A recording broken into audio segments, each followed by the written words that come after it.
सबको नमस्ते। मैं हूं आंगनबाड़ी कार्यकर्ती शशि किरण।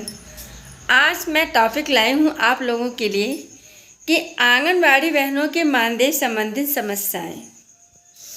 बहनों, आंगनबाड़ी बहनें तो कार्य करती ही हैं, संचालन भी करती हैं केंद्र का। और आंगनबाड़ी बहनों को एक ही विभाग के कार्य नहीं हैं, उनके बहुत सारे विभाग के कार्य हैं।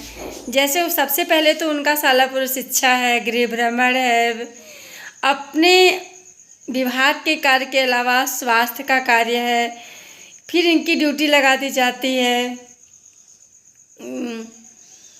सर्वे में, जनगणना में और मतदाता बीएलओ में। तो सारी जगह इन लोगों की ड्यूटी हम बंधों की लगा दी जाती है। तो उसमें कभी कभी ऐसा होता है कि मान लीजिए कोई बहन किसी कारणवश, तो कोई भी बहन एक ही जगह उपस्थित हो पाएगी, चाहे वो गृह भ्रमण में हो, चाहे शाला पूर्व शिक्षा में हो, चाहे वो अपने बीएलओ के कार्य में हो, मतलब कहीं ना कहीं एक जगह उपस्थित होगी।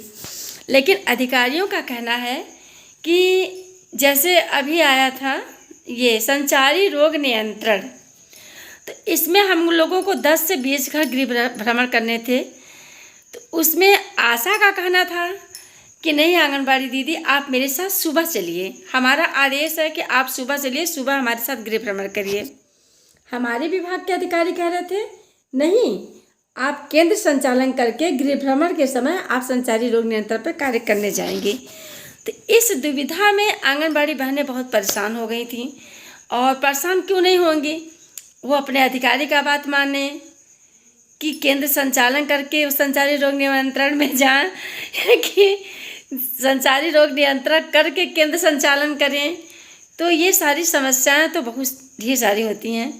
लेकिन इसके साथ साथ कभी कभी ऐसा भी होता है कि जैसे हमारी बहनें मान लीजिए बीएलओ का कार्य है या बहुत सारे ऐसे कार्य हैं कि वो दोनों जगह पर उपस्थित नहीं हो पाती हैं या किसी कारणवश नहीं उपस्थित हो पाएँ, तो अपने विभाग के लोग तो उनको दंडनीय अपराधी घोषित करके उनका मानदेय बाधित कर देंगे, सारी चीज़ें बाधित कर देंगे।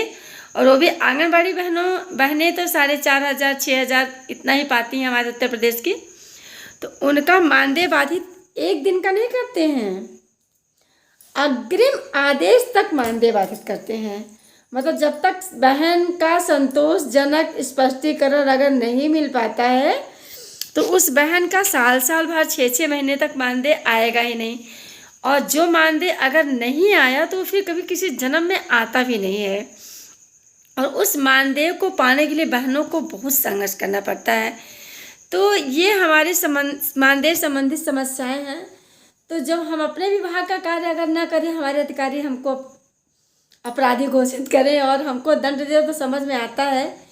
लेकिन अगर हम दूसरे विभाग का भी कार्य अगर नहीं कर पा रहे हैं तो उसमें भी हमारे अधिकारी हमारा ही शोषण करते हैं और हम ही लोगों को अपराधी घोषित करके उनका मानदेय बाधित कर देंगे और उनका जो है कि स्पष्टीकरण दे देंगे।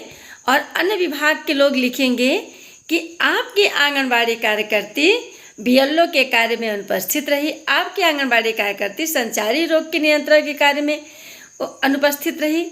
तो कभी कोई अधिकारी ये नहीं कहता है कि हमारी आंगनबाड़ी बहनें बहुत कार्य करती हैं और इनके सहयोग से ही आपके स्वास्थ्य विभाग का कार्य होता है और उनके सहयोग से आपके बीएलओ का कार्य होता है।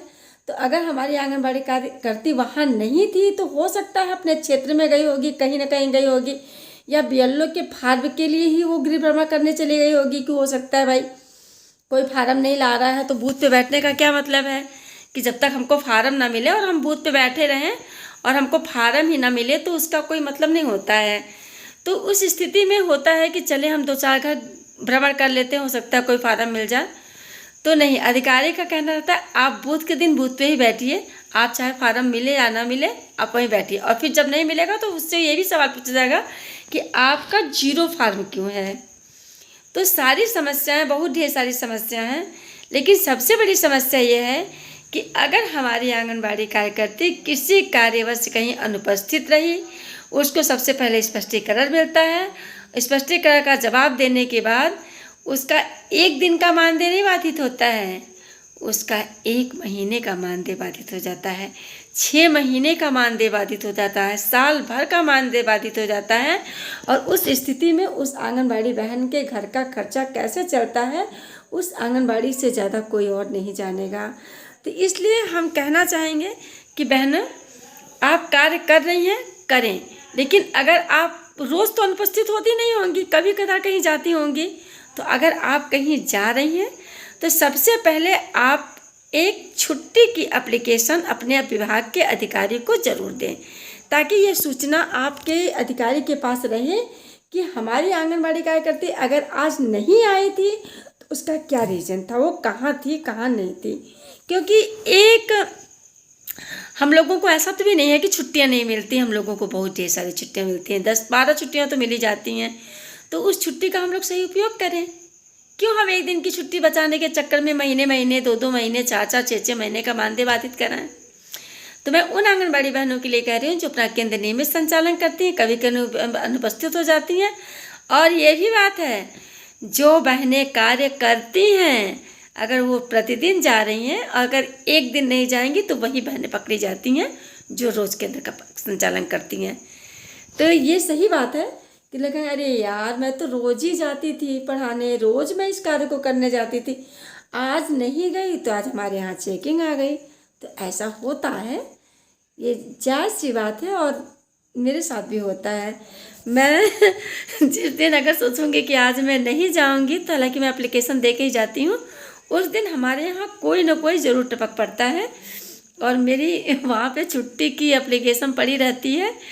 तो ये मेरे साथ भी होता है, तो मैं जान सकती हूँ कि सबके साथ होता होगा। लेकिन सबसे बड़ी समस्या मानदेय के संबंध में मेरा ये वीडियो बनाने का मेन मकसद था मानदेय पे ही, कि हम आंगनबाड़ी बहनों का अगर हम किसी कारणवश अनुपस्थित रहे तो हम लोगों का सिर्फ मानदेय कटता है, और मानदेय एक दिन का नहीं, महीने, 2 महीने, 4 महीने का कटता है।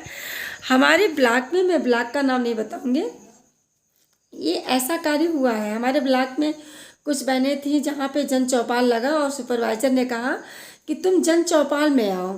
बहनें वहाँ जन चौपाल में गई, तो जन चौपाल में वो तो पहुँची, लेकिन उससे पहले उनके केंद्र, जैसे वो जन चौपाल में पहुँच रही हैं, वहाँ केंद्र पे अधिकारी उनके केंद्र का निरीक्षण करने चले गए।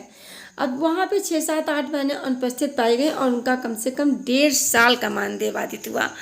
हम लोगों ने बहुत प्रयास किया, तब जाकर के करीब 2-4-6 महीने का मानदेय उन लोग बहनों का बन पाया। बाकी इसके बाद मानदेय नहीं बना। हालांकि हम लोग प्रयास में लगे हैं कि किसी तरह बन जाए, लेकिन बहुत टेढ़ी खीर है। तो ये होता है हम आंगनबाड़ी बहनों के साथ। पल भर में सुपरवाइजर कहेंगे अरे वहाँ हो तो जल्दी वहाँ पहुँचो, वहाँ पहुँचो, अरे नहीं नहीं वहाँ मत पहुँचो, वहाँ पहुँचो।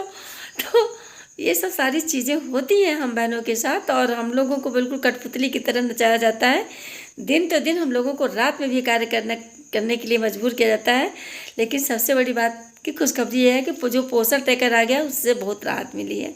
बाकी मिलते हैं नेक्स्ट अगले वीडियो में। आपको ये वीडियो कैसी लगी, लाइक कमेंट शेयर जरूर करिएगा। Thank you.